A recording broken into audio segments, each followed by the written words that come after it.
Welcome to the Commercial Disco. Today I'm speaking to Andrew Stevens, the Chairman of Innovation and Science Australia. Thanks for joining us, Andrew. Thanks, James. Thanks for having me.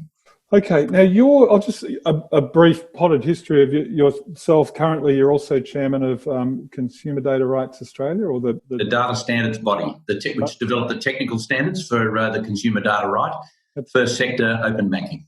That's right, and previous to that, you were chair of the Advanced Manufacturing Growth Centre, which has had some tremendous success, and then a long history, managing director of IBM Australia, you've been on lots of boards as a non-executive director. I want to start. Okay, so obviously we have to talk about the COVID and your day to day. I think can you tie those two things together? Like, what does your day to day look like, and how has your work with Innovation and Science Australia changed since this pandemic has really kind of taken hold? Yeah, sure. Well, day to day, like most people, I've been working in glorious isolation in the COVID casual. I must say, I put a jacket on just for you, James, and you and your viewers for Commercial Disco. That's my first jacket I've worn today, and I must say, I'm a bit nervous, having fattened the curve, what it's going to be like if I ever have to put a suit on again, because it's been a while. And while I've been doing a fair amount of,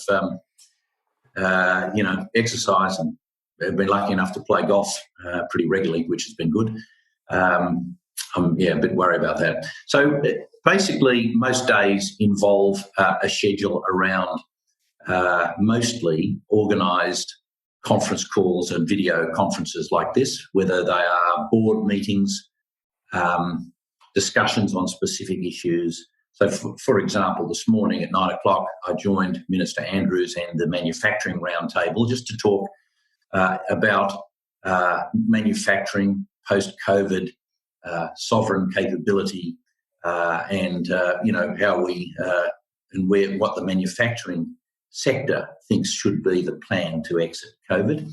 From there, I went on to an Audit and Risk Committee meeting on one of my boards, happened to be the GWS Giants, and we're looking at, given where we are currently on COVID, then the reality is that we hope soon to be having announced that we'll be returning back to play, albeit without crowds. But the reality is, and many businesses are facing this point, that a return to play doesn't mean a return to work. And so with the question for certainly the administrative staff who've been working very, very effectively in this online, remote, video and digitally enabled way, that's going to be the norm for quite some time. That's the sport, the whole professional sport, the impact on professional sport.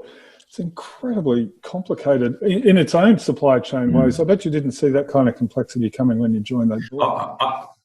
Even though there's a few people who were smart enough to have global pandemic on their risk registers, there's not too many who had that there at this sort of scale, where there was contagions and others.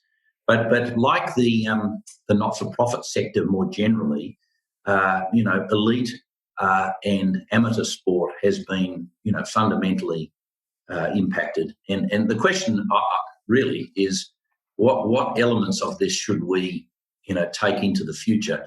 And realistically, that your question about how does COVID inform what we're doing in the Innovation and Science Australia, it's really that question. I don't think our view is certainly that we don't want to be sleepwalking our way back to the past in the ways we used to do things. And if we just let things emerge, and we're just let's see how many survive on the other side, whatever the other side means, is quite a different outcome to plotting how it is and what it is that we want to end up with in terms of the economy, the nature of business, and to some extent the society we want to work and live in post COVID-19, however long it takes. So that's the question: do we end up with what's the result, or do we choose and have strategic and policy choices? Yeah, it's quite extraordinary, and particularly in the manufacturing sector, and obviously your experience through the Growth Centre would be brought to bear here. And I don't know whether that's because you've taken a greater that's the reason you've taken a greater interest now or not. But But anyway, there you go. Do you find yourself more involved in the manufacturing sector compared to the sort of, the broader landscape of the innovation ecosystem, for one of a better term? Not really. I in terms of, that was just today, but I've been on, tech roundtables and spoken to many people in the tech industry. I've been on the venture capital roundtable that Minister Andrews also had, because one of the questions in COVID is what's happening to investment levels in venture capital in startup, scale up, and even substantial businesses. And it's vital that level of investment is not only maintained but increased. And so some of the questions that have been surfaced there, this question about Foreign Investment Review Board being energised to be alert to Australian businesses being picked off at unrealistically low prices from foreign investors, and whether those controls and that alertness will get in the way of top up of existing funding in some of these entities. And so I think the one thing the manufacturing sector has done for me is given me for a business that and a sector that relies on innovation to survive. Quite frankly, it was very, very good training and background introduction for my time in this role, and realistically to take those insights and to take them forward on a wider scale in terms of Australia and our innovation credentials, our competitiveness stance was just too attractive to. I mean, how could I say no to that? Yeah. So, well, let's stick with manufacturing for a moment. Manufacturing genuinely does seem very energised as a sector right now. There's a lot of talk about, the retooling. I think Karen Andrews brought forward that manufacturing modernisation fund. I think they've spent all that money now to get it out to companies that can retool. So I guess my question is this: on sovereign capability and building Australian capacity. We could sleepwalk back to where we were, or we could keep sleepwalking all the way back to the 70s. So how do we have a globally competitive manufacturing sector, as opposed to trying to underwrite a certain pick of areas where we've identified sovereign capability issues? Yeah, I think there's a number of really positive outcomes that are still in place and developing right now from the COVID-19 disruption, and the Australian community's re-engagement, I'd call it, in manufacturing is just one of those. The attention that's been directed by the community, largely because of, I think, the concerns and potential risks that we all became aware of in around, personal protective equipment, ventilators, and other supply chain disruptions, even though they've passed now, we're at the unbelievable position where our major retailers were advertising to reduce demand and to reduce sales because of panic buying in some areas, and so the supply chain. So I think we've got a renewal of the compact between the community and manufacturing, and people now, I think, are stepping up and saying we've got to fight more for it. That's one. Two, if we look at what it is that manufacturing and, in fact, most of our existing sectors need to do, I don't think it's a lot different to what they needed to do before, but the urgency and the priority with which it has to be done has gone up substantially.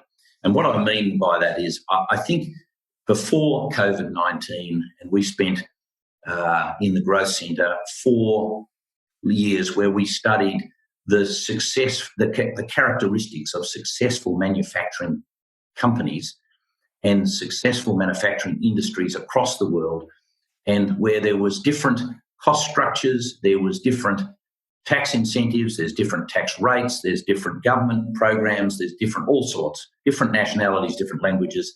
The reality was that the characteristics of successful manufacturing businesses were remarkably similar.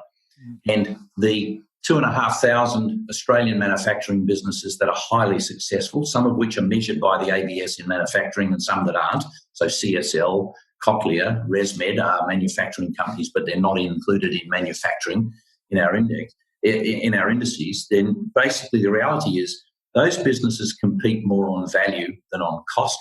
And so being better is more important than being cheaper in the case of medical products, medtech. And so we see even the paper today, CSL announcing, which they did actually on their earnings release, that they are progressing with the manufacturing of an immunoglobulin product. Boy, that's a mouthful. Late in the day, that is derived from plasma from people who have recovered from COVID-19, and this is a venture to provide the healthcare workers who are highly exposed with the first and most powerful potential assist to recover if they are infected. And so again, you're not going to win that game by being, I've got a really cheap solution. You're going to win by being the best. Same with Cochlear. So that's the first one. Second one is that manufacturing is much more than production. And as I explained this morning to our colleagues on the manufacturing roundtable, that while it's great that businesses have pivoted to make PPE and ventilators, I'm not sure that too many of those businesses will be in the ventilator or PPE business in 10 years. And so the reality, there's a difference between production and being a manufacturer, which starts at design and goes all the way through the value chain, all the way through to service. And realistically, we know that the successful manufacturers have worked out what's happening, which is the value added in production is falling and has been falling consistently since 1970. And the value added, as valued by the customer, is increasing in design and it's increasing in service. So the answer is we've got to add more value in those things. And by the way, they're intangible, those two attributes. Design and service is intangible value, whereas production tends to be about atoms rather than feelings and emotion, and therefore that's important. The third aspect is we've just got to innovate more. And I know, James, you read that report that we did at ISA called Stimulating Business Investment in Innovation. One of the things that Minister Andrews has asked us to do in the Statement of Expectation letter that she wrote to me as the chair was to look into business investment in R&D and innovation. And what's interesting is it's absolutely clear that not enough Australian businesses are investing in innovation. And therefore, an innovation in both R&D and non-R&D areas. And by non-R&D, I mean things that don't involve a scientific method. And very significantly, this non-R&D in investment, which is in around improved business model and business processes, involves the use of software, which brings tech into the equation. So the third thing manufacturing has got to do is invest substantially more in innovation. And I would say, this is Andrew's view, a lot more in non-R&D innovation, because it's the intangible value delivered by non-R&D innovation that's the difference between success and failure in manufacturing. So it's a formula for the country, but it's certainly very applicable in manufacturing. So I wanted to ask you two things. Firstly, just as a general statement, in the kind of the design and service areas of what we're talking about in manufacturing, as a general statement, are we just no good at that stuff? So if we're talking about the kind of pre-sales understanding of markets and then the packaging and the user experience as they unbox their stuff, are we no good at that stuff? And secondly, to that report, is this a genuine issue of the amount of money business is investing, or it simply hasn't previously been measured in this way? Am I missing the? No. James, I would say that the answer to both questions is the same, and the answer is we're just not doing enough of it. So if you look, Ford Australia now doesn't assemble cars anymore. But what it does do is it's involved in product design, product testing, and product evaluation. And for the Asia Pacific time zone, and Kay Hart, the Ford CEO, has told me that their employee numbers in those three things now are in the vicinity, I think, of 2,500 people. So in exactly the things that you said, James, that we have a serious level of capability in those areas. And if you look at the work that's going on in research and design and development at CSL around that immunoglobulin, around using plasma from recoverees, that's another example there of where we have it. And likewise in servitization, when we looked at in the medtech and pharma area, so in the companies like Cochlear, and we asked why did companies overseas buy from Cochlear? Why do doctors buy from Cochlear? Because the level of service they receive from the company in terms of understanding its use and how it works is second to none. And so if those of you who have a smartphone, the reality is that 5% of the sales price is the cost of producing the item. 95% is in the design, the inbound logistics, the outbound logistics, the marketing and sales, and importantly, the service. And so the reason why Apple stays with its extensive store network is to provide the service to us. And also, when you have that experience that I've had, which is, sorry, Mr. Stevens, your phone, its warranty finished 4 months ago, but don't worry, we'll replace the phone anyway. That's the thing that is actually the service that's there. And it's all that intangible values. I like this phone. I mean, people queue up for 24 hours, sleep out on the street rough to be the first person to have that phone, which talks about the value of design. And then they know the confidence of it. And all these things are very important characteristics. The answer is we've got to do more of it. So 6% of Australian businesses told the ABS that they spend any money on R&D, and less than a third of businesses in Australia, less than a third, say they spend any money at all on any form of innovation whatsoever. So the non-R&D innovation is 5 times as frequent, but the reality is I don't think a third of businesses innovating is the foundation that we want to rely on for a high growth, high prosperity economy that will underwrite a viable and forward-thinking and forward-looking and great job prospects economy and society. It's just not enough. Yeah. So the answer to both is we can, we do, but we need to do a lot more. Yeah, those numbers are pretty grim, aren't they? Confronting, aren't they? At the end of the day, they're pretty grim. So to your point earlier, I suppose the sleepwalking comment, we don't want to be, end up in a position where having energized ourselves and various sectors, that we all end up back in Shenzhen anyway, collecting our goods. So perhaps a useful way to talk about it would be if you can, what's your program of work look like now for innovation in science? James, it's early yet. And what our initial work is in the area of actually trying to put let's call it define the problem so that it's half solved rather than necessarily get into solving it first off. And so this question about sovereign capability is interesting. That sovereign capability is usually developed in response to having a sovereign need. And we're not sure yet that in widespread areas, in defence, we have done this work. But in other areas other than defence industries, it's not as clear to us that we have developed the list of sovereign needs. And so for example, if we were to develop, let me build the concept first. That's one dimension is sovereign need, high and low. The other dimension that we're exploring is this area of industrial advantage. And industrial advantage is 2 things. One is about comparative advantage, which is the underlying characteristics. So in food and agribusiness, for example, we have a strong comparative advantage. The other area is competitiveness. And the combination of those competitiveness and comparative advantage, we're sort of putting together as industrial advantage.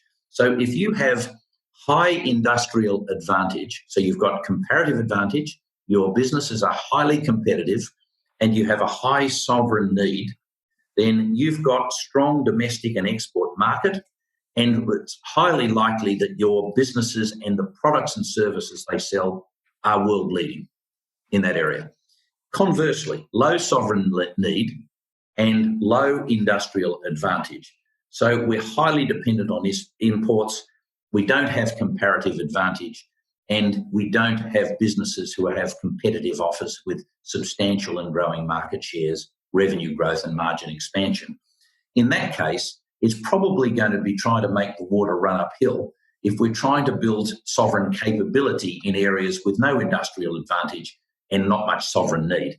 And so it's actually a two-vector view we think we need, sovereign need and industrial advantage, because after COVID, while we will move to being less focused, I think, purely on efficiency and just in time, to more about resilience and a bit more just in case in supply chains, and less interdependent and more self-reliant as a nation, it's a balance. And the balance will move that way. But the reality is we don't see, and I certainly don't see, that there's going to be any replacement for the competitiveness of our products and services, which will require us on playing in the toughest competitions on the global scale to make sure that we're at that level. And as we know from all of the work that I've seen in the manufacturing sector and others, is this intangible value is increasingly the differentiator in terms of that competitiveness, and it's non-R&D based innovation that is the secret. And the reason why we finished our report and put to Minister Andrews in their recommendation to put an incentive in place for non-R&D innovation in specifically software was because if the Prime Minister is still on his objective that Australia will be a leading digital economy by 2030, non-R&D innovation and investment in software will be absolutely critical to do that. Otherwise, I certainly can't see how we can do it. Therefore, those businesses that are leading the way, we should be encouraging and stimulating them to do that so that the government can accelerate what's happening, because it is happening over time. So, I should ask you how that argument's going, because that R&D tax incentive, as far as the software sector goes, and startups in particular, has been a bit of a running sore, hasn't it? As far as and I think it's progressing well. And the reason it's progressing well is when we asked, we looked at the correlation, and some Alpha Beta did the work for us using the Xero Small Business Insights. So de-identified data from all of the population of all the Australian businesses that use Xero, and you look at which companies were using software spend as a proxy for non-R&D innovation. And we looked at where's the median. Interesting. I'll just ask you and those listening on this podcast, what you think as a percent of revenue the median would be. The reality is it's 2% of revenue, right? 2%. So those businesses that invest, whether it's capitalised or expensed, more than 2% of revenue, are growing their revenue by 3.5 percentage points, so 350 basis points faster than those on the other side of the median. And interestingly, talking about technology and the future of work, that those businesses who invest more in software than the median of 2% were growing on average their jobs at 5.2 percentage points, or 520 basis points faster, because those businesses were more successful. And while it's that small and medium business, when we looked at ASX 200 businesses, it's the same effect, but it's slightly more muted. It's not quite those same uplifts, but there's uplifts. And so the reality is that we've got to get to the point where, let me go. CSL invests double digit, I think it's 12 or 13% of revenue, and that's billions. Yeah. Cochlear, Atlassian, 40-something% of revenue. All of these, ResMed, if you go through them, these aren't 2%, 3%. These are serious levels, and there will be a mix of R&D and non-R&D innovation. So it is no surprise why those businesses are successful, and no surprise why their market share, their revenue and their margin are all expanding, because they are investing appropriately. And that's the point. That's you would think that's a fairly compelling argument to take to a cabinet room. I would have thought that the Prime Minister is sympathetic to that stuff. I have no idea how much it's going to cost, obviously, but Well, the first thing would be to look at the regime, and then the question is how much would be allocated. Yeah. And there's two questions there. Our recommendations, published in the report, people can read it, is we said that we thought that there was an opportunity for the government to consider a non-R&D innovation stimulus through grants for a defined period of, say, 5 to 10 years. To basically say, let's give ourselves an accelerator in getting ourselves into the intangible value that really today largely defines competitiveness, but also, as we're learning now in the transition in the COVID environment, the impact that going digital really has. I mentioned earlier there was some real standouts in what's happening right now in the current environment. The ABS has just published data. 38% of businesses say that they've changed the way in which they interact with their customers, deliver their products and services. And everywhere you go, whether it's cafes, restaurants, anything that have pivoted immediately, and the cafe up the street from me not only has shut their restaurant, they're still doing takeaway coffee, but they've pivoted to now do order of your groceries and they'll pick them up from the market from you and deliver them. The yacht club next door is basically predetermined meals, pre-cooked, frozen, whatever you want. And I would say, James, in non-R&D innovation, I'd say the last 6 weeks has been more non-R&D innovation under the pressure of necessity than we've achieved in probably at least 50 years. And the question for me is, what are we got to do to keep that going post-COVID-19? Because do we want to sleepwalk our way back to how it was before, or do we want to keep it going? And it's really interesting when you ask people that question. A lot of people are saying, I'm not sure I want to work how I used to work before. Yeah. Because in my case as a non-exec director, I spend a lot of my time travelling and moving between locations. Well, now I just go from Zoom to WebEx and to Microsoft Teams on this device, and I'm there. So I'm wasting less time travelling, but I'm getting much more done. And I think in terms of the connection in business, it's as good as it ever was. The social part, got it. That's not as good. And gee, I like to have a return to footy and have some at the theatre and all of that sort of stuff. But the reality is business has just pivoted marvellously. So when Michael Brennan from the Productivity Commission talks about the deficit in dynamism in the Australian business context, and he was right, well, now the last 6 weeks have been probably the peak of dynamism and change that we've all seen. And I just say, wow, if only we could do this day in, day out for a decade, where would Australia be in GDP per capita? Where would we be in sovereign capability and industrial advantage?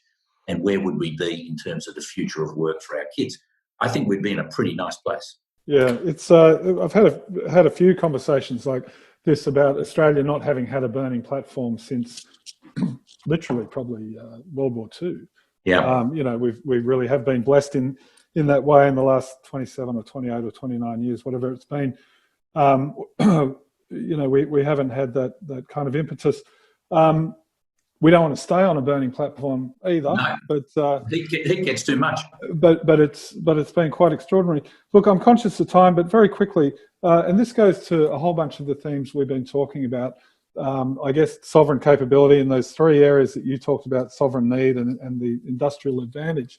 So one of the areas we've been talking about, and I'm kind of pulling this out of nowhere, but lithium. We're going to start manufacturing potentially. Processing lithium, but potentially also trying to build a battery industry here. Mm-hmm. That's definitely a case of picking winners, but it's also, to some of the arguments you were making about industrial advantage, I guess we could argue that we do have some there. So can you talk to that? I'm not sure how into the kind of the battery sector that you've had a look, but just from the scaffolding you put up before, what does an industry like lithium batteries look like from that point of view? Fortunately, when we had our Innovation Science Australia board meeting in Perth, we went over a day ahead and we visited, not in anticipation of this question, James, but visited the Future Battery Industries CRC team. Right. And They are looking at a range of chemical reactions that are involving lithium, nickel, and a range of things with support from BHP and numerous other very, very large industry players. And if I go back to 2015, when we were putting together the Advanced Manufacturing Growth Centre, we went to the US to look at their research institutes and how they worked. And interestingly, everywhere you went, we thought, well, this is, what you're doing in manufacturing. We said, well, what's that stuff over there? And everybody said, oh, that's our battery research. So battery research and energy storage is one of the hottest items, I think. So if you said there's an area where you'd want to place some investment, that would be one. The thing that is interesting about this, and again, it's back to the scaffolding around the value of production versus the value of the design and the value of the service, is it would be reasonable to expect that the value added curve in batteries and battery energy storage would be something like it is in most other sectors. And therefore, being able to produce the battery, which, like the battery in your smartphone, the worry is that if we major on the minor and we focus on the 5% of the true value, then we'll do really well in the small, fishing in the small pond. And the reality is that the control systems and energy management system that enable the management, the personalisation, the trust, the reliability, the availability, and all that stuff are going to be, I think, disproportionately valuable to the consumer. So if you look at what the Tesla vehicle offers versus another equivalent vehicle from a traditional manufacturer, it's intangible value delivered via software, such as I can turn on half an hour before I get in the car on a hot day, I can turn on the air conditioning so it's cool by the time I get in there. One day, autopilot, and I don't have a Tesla. One day, autopilot, I'll say, come to me, and the car will come to me. All of that stuff beyond the actual tangible is the same thing that really is the prospect, I think, for the battery industries. And we've got to get our mindset in Australia thinking beyond that tangible value, because that production value is falling in the eyes of the customer. It's getting cheaper and more efficient and more optimized. And the reality is the value is in trust, reliability, availability, design appearance, all that stuff, which is the intangibles, and the confidence that you get through the warranty, the service, the information, and all those things. And we tend to want to get ourselves back to the production point all the time. And really, if we open our eyes to the other parts of this value-added curve, which looks like a smile, then I think we'll all be smiling if we can really get to the point and invest and put our capability there, because we're good at design. We're great at service. We have a wonderful service industry. We know we're one of the leaders in service industry in the world. And to be able to bring that to all products and services, to really fill out our value-added profile in our products and services, I think is a no-brainer, and it's going to make a fundamental difference. Right, Andrew Stevens, I do have one more question that I want to ask you, but that was, I wanted to end on such a positive note. I really appreciate your time today and coming on. I know we're running short. I did want to ask you though about defence and the defence spend and our shipbuilding and all. You know, we are investing substantially in these massive build programs. I guess from an Innovation and Science Australia point of view, do you think the way are we extracting enough value out of that defence spend? I mean, obviously it's a giant industry program itself. It's all about sovereign capability and capacity, but I'm wondering if we've somehow managed to mesh our broader ecosystem into that defence spend in a way that that we should. I think I don't think anyone would say that we're yielding all that we can, because there's always can be more. But the reality is that I think it gets back to this sovereign capability question and the role of government and industry procurement, because that's really what the defence thing is. It's a procurement decision to lead to not only development of sovereign capability, but industrial advantage. And as I said earlier, James, I think we've got to look at both dimensions, and we've got to find a way of doing it. The thing is, if we force fit this into areas where we have low sovereign need and low sovereign capability, low industrial capability, and in the defence space, we clearly have a strong, high sovereign need, right? So in that case, we've got one of the dimensions. What I don't know but I do know in the case of that Boeing announcement and that drone that we're going to develop, you deal with the organisations who are heavily committed to Australia. Boeing's second biggest manufacturing country in the world is Australia.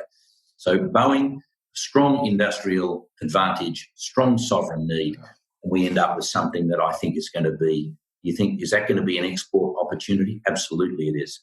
Not only is it going to be a vital part of our sovereign capability in a defence terms. So I think the key is we can't force fit the model. We have to use procurement, both our own industry procurement as well as our own government procurement, to make a big difference. And so defining where the target is as important as how we manoeuvre the contracts towards those things. And industrial advantage and sovereign need, I think, is the combination to get the crosshairs for exactly where we should be targeting. But the defence capability build is building enormous industry capability. And it could always be more, of course. The reality is, if we had 10 more of those at that scale, I think we'd be really getting somewhere pretty exciting. And, as you can tell, I'm an optimist. I think we're really good at solving problems in Australia. It's our underrated capability. People don't understand. I know I work with Americans and people in Europe a lot, and often when you're on the one corner of a triangle, if the rules said you have to go up and across, the Australians always went across the long side and got to the answer more quickly. And people were staggered as to why do we do it. It's innate, because ever since the first fleet arrived, we've had to solve problems largely for survival terms. And as we've seen in this COVID-19, it's been about survival for these businesses. And crikey, they've moved like crazy to the point where they've learned a lot. And people are now saying, when you interview them, you see them every night, 7:30 report, whatever it is. People are saying, we're not going back to the past. We've seen the light. Well, let's all see the light.